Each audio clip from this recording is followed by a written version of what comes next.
Coming up this week on the OK Bloomer podcast. I said at this point, the plot is so lost.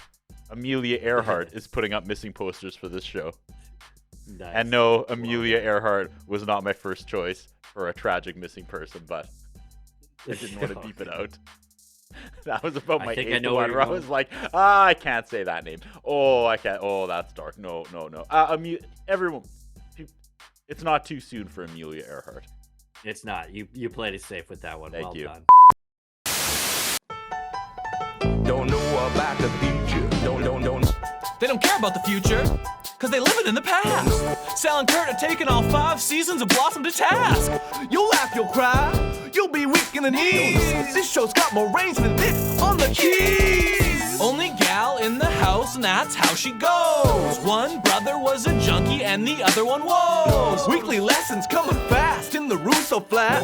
Blossom's teenage girl problems are as big as her hat. So take your opinionations and make them shine. It's the OK Bloomer podcast, and it's about damn time. Don't know. Don't know.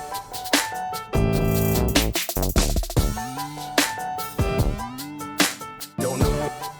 It's the OK Bloomer podcast. I'm Curtis Anderson alongside Sal Accardo. We got the Phenom in the booth on the ones and twos. We continue to steamroll through the 4th season of Blossom, and it has been a journey from Paris to Six's everything habit, from drugs to dating older men to drinking. I think drugs is like the one thing she didn't do, but she's done everything else. Yeah. To the everything else under the inconsistency sun, of Vinny's for sure. character. We've brought in Nick's girl, Carol, who doesn't seem like she's going anywhere. Carol's got a daughter that Blossom doesn't like, which is weird. Joey got hit on by a dude, which was a thing last week. Anthony married Shelley. Shelley's the only likable character left on this show. Blossom continues to spiral. And then we come to this week, Sal. And I'm just ripping this Band-Aid off. Let's go. Like, I can't even set this table. I was excited to hear what you thought about this one, because once we get into the descriptions and the writer-director combo, I thought you might be on board with this. So I'm very interested to hear your take. This whole 4th season has been me blocking the head as like the rights and the left jabs come, and I'm like, I'm surviving, and then all of a sudden, boom, right in the gut. I was not ready for it. I was not ready for it. There's been a lot. There's been a lot. Yeah, that's a good way to put it. I'm tapping out already. I'm tagging out. All right, Phenom, take it away. Take it away. Season 4, Episode 19, Malibu Blossom Part 1, or sometimes called Beach Blanket Blossom Part 1. Directed by Peter Baldwin, written by Jonathan Schmock. First aired on February 14th, 1994 to 18.6 million viewers. Disney Plus says, Blossom dreams she and her friends are in a 60s beach movie. IMDb says, Blossom falls asleep watching a 50s beach movie and dreams of starring in one. And TVDB with the only interesting 50s or the one 60s? says, what was that?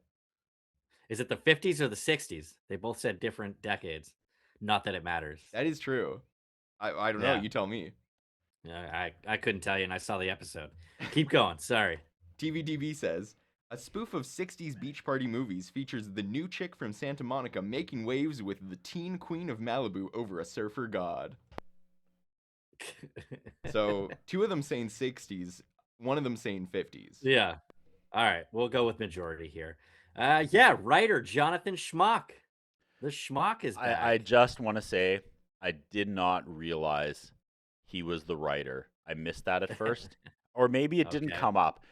No, it must have. I was writing, and just let me jump ahead for a second, because basically I need to jump ahead before we go back. So they fall asleep, and Blossom dreams she's in this like 1950s or 60s beach movie, and the opening shot of her dream is this like one shot steady cam following around the beach, and like the first thing you see is 3 women in bikinis on their stomach, and then some guy throws a pail of water over their butts, and they all like react. And I just thought, here we are, there's surf music, it's the 60s, we're objectifying women. This is Don Rio's like Manus Opus or whatever it's called, right? This is his this is it. This is him I mean, This is yeah, his it is right up his masterpiece. alley. And then I Yeah. backed up to take another run at it because I missed it when I was writing all this down. This is a Jonathan Schmock episode, guys. Sure is. It sure is. Okay, well, The intro starts. Yeah. It asks if I Well- want to skip it, Phenom. I do not. It's you, Sal. Well, I was gonna get into the director as well. New director for the show. His name was Peter Baldwin. This guy is a veteran TV director, man. He has done the Dick Van Dyke Show, Andy Griffith Show, Mary Tyler Moore Show, Sanford and Son, The Love Boat, Too Close for Comfort, 2 episodes of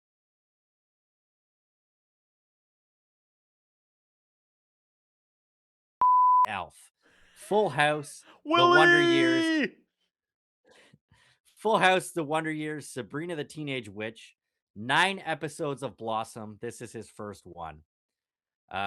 So based on this, writer director combo, I'm going into this episode with super high hopes. Okay. I don't know how you were feeling. I honestly, now that kind of tell us the Phenom, opposite. now that Phenom does the work, I don't usually look at the opening credits.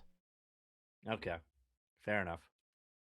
I just thought this was an yeah. absolute, like, they put one of those like 1990s sci-fi movies helmets onto Don Rio's head, and this is what came up on the screen. Yeah.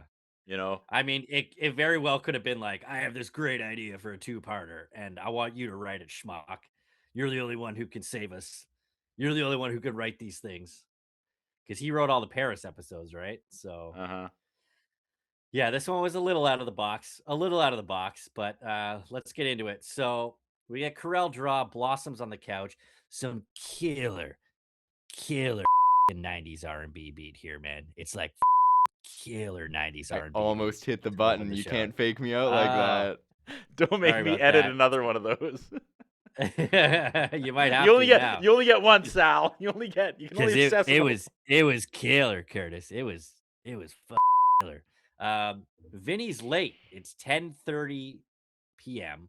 Blossom's worried about him. He was helping a girl named Candy in auto class. She's super hot, and apparently Vinny dropped her off after the class. Did she lend him a VHS, or he went and rented it after she told him about the movie? First of all, there were no girls in auto class in 1994, but I get yeah. I see what point. they're trying to do here. Yeah. And Blossom's dressed like a worm. So That's all I got. I don't know what that was. So I didn't. Did she lend him the movie, or he went out and rented it after she was talking? She about lent it? him the movie. This is her favorite movie. Yeah. Blossom is not impressed, so they sit down on the couch. She was reading like an encyclopedia or something, and Vinny sat on it. And then we basically get slow zoom in with the wavy lines, and it's Blossom's dream sequence. And yeah, here's your full on beach movie with the tracking shot and the title coming up. A surf world picture, Malibu Wipeout. What do you think, Curtis? I have no thoughts. Well, my thoughts were here we go. This is the like climax of Don Rio. This is him. Like, this is his Hail Mary. This is everything he wants. Yeah. But it was not. I mean, I thought it was pretty great. The shot goes through the volleyball net, keeps going. There's a bunch of girls doing hula hoops and The camera execution was 10 out of 10. This is the most ambitious shot that's ever been on the show. But it was like I could just tell, like, we're on the Titanic and that iceberg is coming fast. There is no good place for this to end. Yeah. I wrote that there's a lot of very 90s looking kids dressed up like they're from the 60s. Like I couldn't, like, there was almost no difference in time from when the show aired, and they're wearing board shorts. Yeah. Oh. So a volleyball rolls up to Blossom sitting on the beach reading. In comes 6.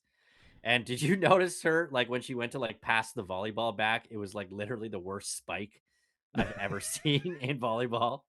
She's like, here's your ball back, guys. And like, it barely goes. Like, she hits it and it basically like flops on the ground in front of her and just rolls out of the frame. I was like, yeah, that's, they could do another take on that one. Eh? She has other good qualities.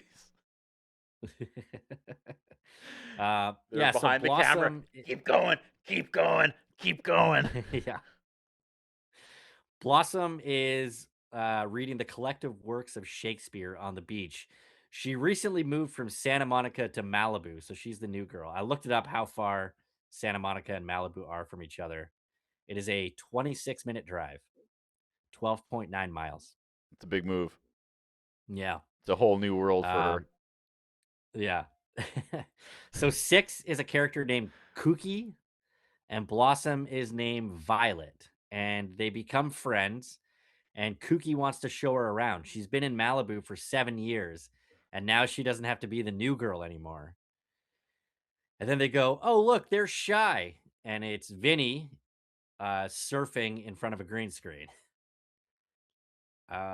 We also discover that Everyone is acting Continue. poorly on purpose.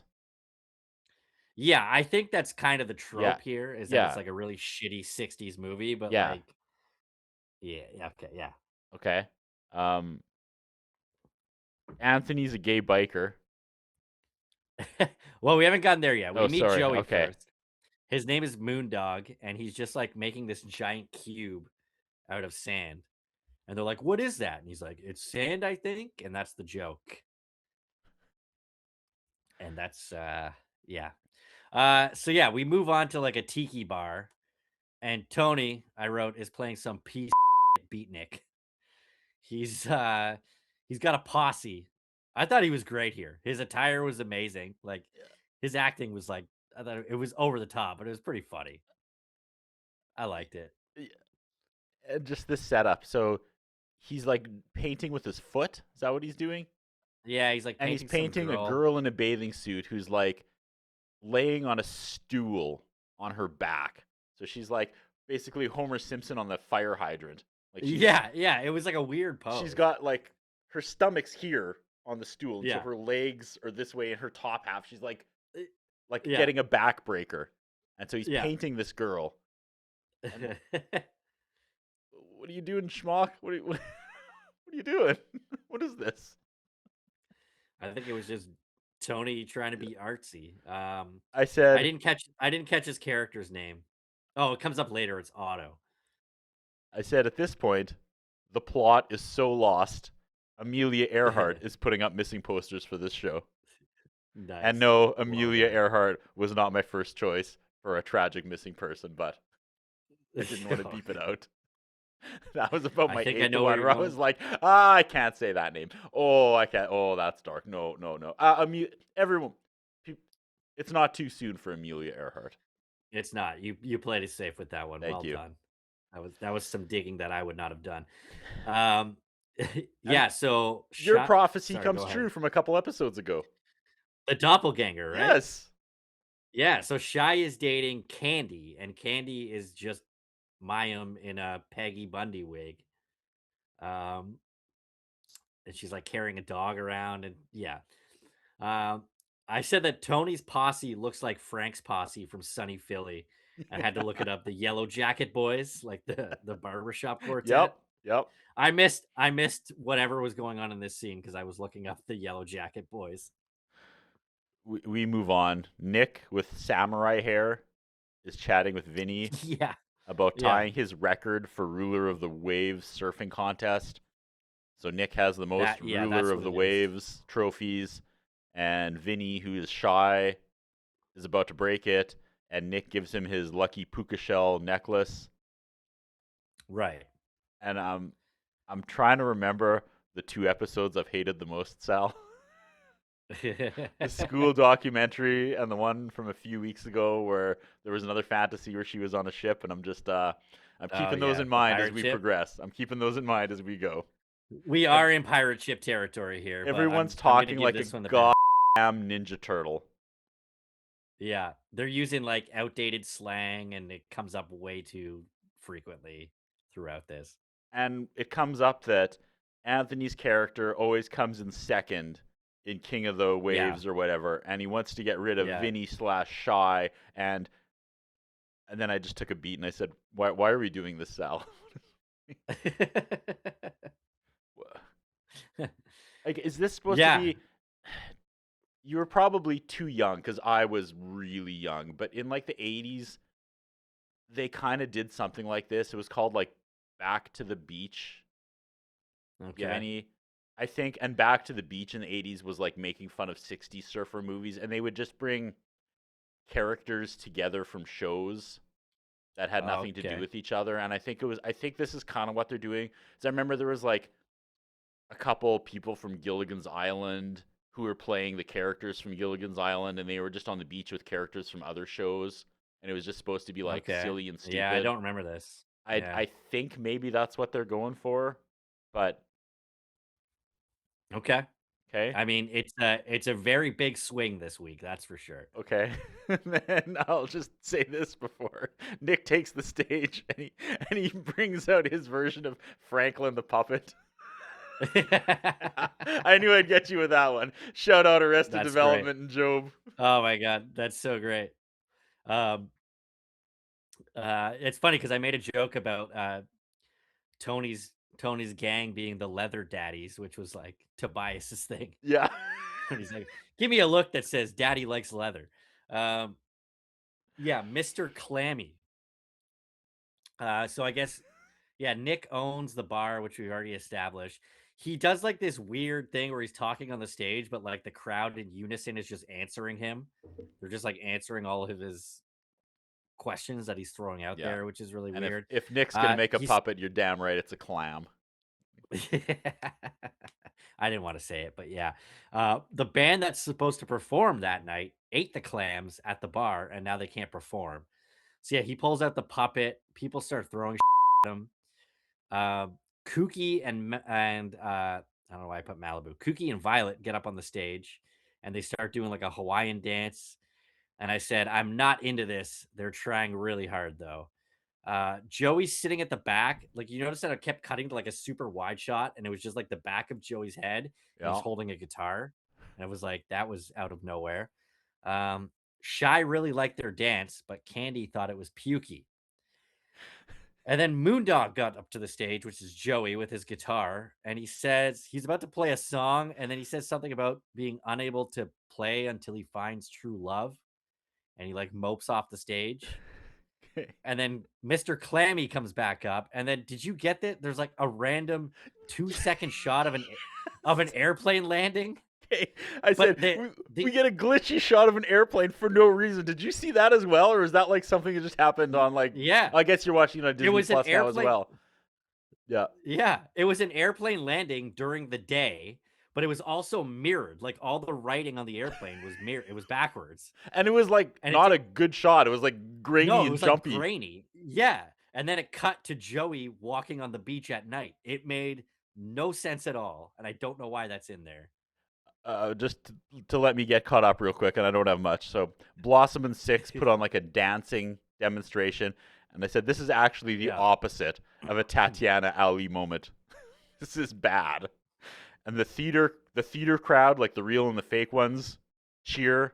And now we drag Joey up, and he won't ever be able to sing again until his heart is touched by true love. We get this random glitchy shot of an airplane that I swear is a mistake. Like they just. It was on the had to have been. timeline from the last edit, and they forgot. Yeah, They didn't it see had it. to have been. It made no sense whatsoever.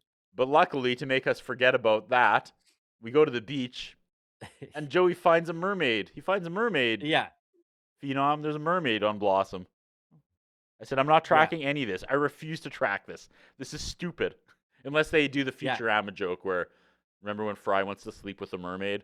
And they're all like, what, how does this? And she's like, what do you mean? I lay my eggs and then you come in and fertilize them by yourself. And then it cuts to him slow motion running through the water, trying to get away from her, which is one of my I've never favorite seen that. gags ever. Do you remember that? Oh, that's great. That's one of No, the I've never hardest seen I've it. ever laughed. Anyway. Wow. Yeah. On All like right, a, cool. yeah. God, that's such a good joke. Yeah, so Moondog's walking on the beach. He spots a washed up mermaid, and I put he's totally gonna do the upper half. He wakes her up and he calls her Ethel. Yeah, go ahead. And that's the payoff as he's running away, because Fry spends the whole episode like trying to be part of her world and get everyone to accept him that he's in love with the mermaid. And then when it's He's with finally the time for mermaid. them to get together, he realizes that like mermaid sex is not what he wants, and then he's running away, and he says, "Why couldn't she have been the mermaid that was the fish on the top half and the girl on the bottom half?" That's the line, which is great. the darkest, funniest thing I've ever heard. That's pretty great. Okay, keep going. Yeah, so he ends up calling her Ethel because he used to have a goldfish named Ethel. And this mermaid, I was like, she has to be a famous model or something because, like, she cannot act at all. She's trying her best. I mean, God bless her. God bless her heart. But she doesn't look like she knows enough to get out of the rain. Yeah. So she says that she can earn her legs by doing something good before she turns 21. And Moondog's first thought here is to introduce her to all of his friends. So we get a cut to the next morning on the beach, and Moondog's chilling with Ethel, and she's like kind of buried halfway on the sand, so you can't see her bottom half. And I just noticed here, like, the green screen in this episode is really I know it's the 90s, but like, and also I don't know if it was like, I think they must have needed a lot of light to pull off the green screen because everybody is so overexposed in this episode. And I swear it's like one of the guys dragging one of those old redhead lights on an extension cord on the beach or whatever, like, or wherever they're shooting this. Just like, that's all they have. They have one light source. Another guy holding a fan. Yeah. It's another guy holding a fan because, like, their hair is blowing like ever so slightly, but it's like you can tell they're indoors. Yeah, so Shy and Otto the Beatnik are fighting on the surfboards. One of the yellow jacket boys throws him a mace and an axe, and he like keeps trying to swing at Shy, and he's like dodging all of his attacks, and then Otto falls off of his board, and I guess Shy wins this contest. I don't know. Luckily, they stick the landing, Sal. Take it away, please. I scrolled away. Anthony and Judas Priest stuff Shy in a bag and drag him away. Are we there? Did I jump ahead? Did I miss anything? Let's see. Yeah, so Shy and Violet Blossom are on a hike. Yeah. He took her to his alone place. And I was like, well, something really bad's about to happen here. You're either getting murdered or something. And then Shy reveals his last name is Withdrawn. Violet almost eats off the cliff and falls off. Shy goes to get a poncho to like, and then that's when Otto and the yellow jacket boys jump him, and then it like keeps cutting back to Violet like brushing her teeth and flossing, like waiting for him to come back. Otto tosses his poncho in the ocean. Violet and Kooky find Shy's necklace and his poncho in the ocean. And that's when Candy and Moondog confront them about where Shy is. And we get a whoa. Shy is either lost or dead, to be continued. The weakest whoa in Blossom history. It might be. Yeah, that's the end of the first part of this I'm gonna one. save my lesson for after part 2 because it's the same lesson. I got nothing. Okay. Why don't we save everything for part 2? We'll skip War or No, and we'll get to the pit in the next one as well. I watched this episode like I watched live 9/11 footage. Christ, man. Yeah, me too. Half in the bag.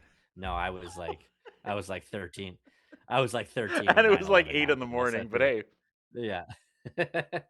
We're not doing this podcast because we're normally functioning members of society, so there's no judgment. That is a valid point. That is a valid point. All right. Well, why don't we wrap this gem of an episode up and get to the next part?